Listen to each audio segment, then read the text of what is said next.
Hello cricket friends, இந்திய அணி இங்கிலாந்தை வீழ்த்தி சவுத் ஆப்பிரிக்காக்கு எதிராக நாளைக்கு உலகக்கோப்பை ஃபைனல் மேட்ச்சில் விளையாட போகிறாங்க. இந்த உலகக்கோப்பை ஃபைனல் மேட்ச்சில் இந்தியாவுடைய பிளேயிங் லெவலில் என்னென்ன மாற்றங்கள் பண்ண வாய்ப்பு இருக்குது, ஸோ இந்திய அணியிலிருந்து யாரை நீக்க வாய்ப்பு இருக்குது, இந்தியாவுடைய பிளேயிங் லெவல் இந்த மேட்ச்சில் எப்படி இருக்க போகுது அப்படிங்கிறத பற்றி தான் இந்த வீடியோவில் டீட்டெயிலாக பார்க்க போகிறோம். வீடியோக்குள்ளே போகிறதுக்கு முன்னாடி உங்களுக்கு இந்திய அணியை பிடிக்கணும் இந்த வீடியோக்கு லைக் கொடுத்துட்டு உங்களுடைய ஃபேவரட் கிரிக்கெட் பிளேயரை கமெண்ட்ல லீவ் பண்ணுங்கள். வாங்க வீடியோக்குள்ளே போகலாம். 2024 T20 உலகக்கோப்பை ஃபைனல் மேட்ச்சில் சவுத் ஆப்பிரிக்கா இந்தியா மோத போகிறாங்க. இவங்க ரெண்டு பேருமே இந்த வேர்ல்டு கப்பில் ஒரு தோல்வி கூட அடையாமல் ஃபைனல் வந்திருக்கிறதுனால இந்த ஃபைனலுக்கான எதிர்பார்ப்பு எகிரி இருக்கு. இந்த ஃபைனல் மேட்ச் வெஸ்ட் இண்டீஸில் அமைஞ்சிருக்க ஓவல் மைதானத்தில் இந்திய நேரப்படி நாளை இரவு 8 மணிக்கு நடக்க போகுது. இந்த ஃபைனல் மேட்ச் நடக்கிற மைதானத்தில் தான் இந்தியா விசஸ் வங்கதேசம் சூப்பர் 8 மேட்ச் நடந்துச்சு. அந்த மேட்சில் இந்திய அணியை சேர்ந்த ஃபாஸ்ட் பவுலர்கள் சிறப்பாக பந்து வீசினாங்க. அந்த பீச் முழுக்க பேட்டிங்க்கு சாதகமாக இருந்துச்சு. அந்த மேட்ச்சில் ஹர்தீப் சிங், பும்ரா தலா 3 விக்கெட் எடுத்தாங்க. அக்சர் பட்டேல், ஜடேஜா 2 விக்கெட் எடுத்திருந்தாங்க. அந்த மேட்ச்சில் குல்தீப் யாதவ் 4/32 ரன்களை விட்டு கொடுத்து 2 விக்கெட் எடுத்திருந்தாங்க.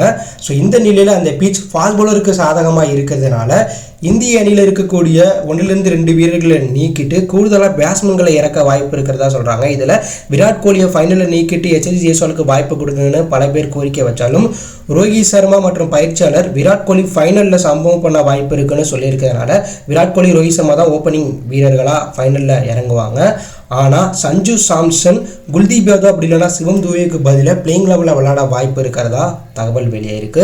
குல்தீப் யாதவ் இந்த வேர்ல்டு கப்பில் சூப்பராக பந்து வீசி இருக்கிறதுனால அவரை ட்ராப் பண்ணாமல் சிவம் துபேவை ட்ராப் பண்ணிட்டு சஞ்சு சாம்சனுக்கு வாய்ப்பு கொடுக்க வாய்ப்பு இருக்குது. ஏன்னா சஞ்சு சாம்சன் சவுத் ஆப்பிரிக்காக்கு எதிராக நல்ல ரெக்கார்ட் வச்சிருக்கார், சதம்லாம் அடிச்சிருக்கார். இதனால இந்த மூவர் ரோஹித் சர்மா இந்த ஃபைனல் மேட்ச்சில் பண்ண வாய்ப்பு இருக்குது. ஏன்னா சவுத் ஆப்பிரிக்கா தரமான பந்து வீச்சு அட்டாக் இருக்கிறதுனால சவுத் ஆப்பிரிக்கா அணியில் ஸ்பின் பவுலர்கள் கூடுதலாக இல்லைங்கிறதுனால இந்த முடிவை ரோஹித் சர்மா எடுக்க வாய்ப்பு இருக்குது. அப்படி இல்லைனா ஜடேஜாவை ட்ராப் பண்ணிட்டு சஞ்சு சாம்சன் உள்ள வரவும் வாய்ப்பு இருக்குது. அதன்படி இந்தியனுடைய பிளேயிங் லெவலை பார்த்தோன்னா விராட் கோலி, ரோஹித் சர்மா ஓப்பனிங் பேட்ஸ்மேனாக களமிறங்குவாங்க. 3வது நாடில் ரிஷப் பண்ட் விளையாடுவாங்க. 4வது நாடில் சூரியகுமார் யாதவ். 5வது நாடில் சிவம் துபே இல்லைனா சஞ்சு சாம்சன், அப்படி இல்லைனா சிவம் துபே. அடுத்த நாடில் ஆல்ரவுண்டர் ஹர்திக் பாண்டியா விளையாடுவாங்க. அடுத்த நாடில் ஜடேஜா அணியில் இருந்து அவரும் பிளேயிங் லெவலில் விளையாடுவாங்க. அக்சர் பட்டேல் கண்டிப்பாக பிளேயிங் லெவலில் இடம் பெறுவாங்க. குல்தீப் யாதவும் பிளேயிங் லெவலில் விளையாட வாய்ப்பு இருக்குது.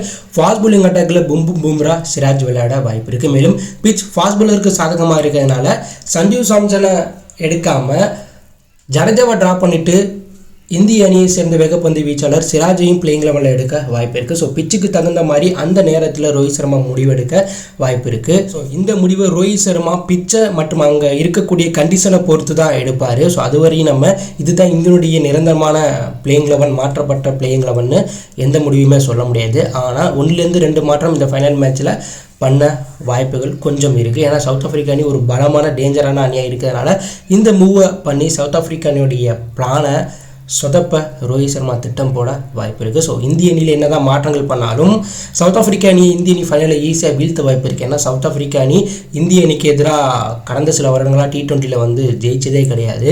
ஸோ என்னதான் அந்த அணியுடைய பந்துவீச்சு சிறப்பாக இருந்தாலும் இந்த வேர்ல்டு கப்பில் சிறப்பாக அந்த அணி விளையாண்டுட்டு இருந்தாலும் இந்தியா போன்ற ஒரு நம்பர் 1 அணியை சவுத் ஆப்பிரிக்கா அணியும் அதுவும் ஃபைனலில் வீழ்த்த வாய்ப்புகள் ரொம்ப கம்மி தான். இதனால் இந்திய அணிக்கு வெற்றி பெற 70%, சவுத் ஆப்பிரிக்கா அணிக்கு கோப்பையை வெற்றி பெற 30% வாய்ப்பு இருக்கிறதா ரசிகர்கள் கணிச்சிருக்காங்க. ஸோ நீங்கள் சொல்லுங்கள், சவுத் ஆப்பிரிக்காக்கு எதிராக நடக்க போகிற ஃபைனல் மேட்ச்சில் இந்தியாவுடைய பிளேயிங் லெவலில் மாற்றங்கள் பண்ணணுமா?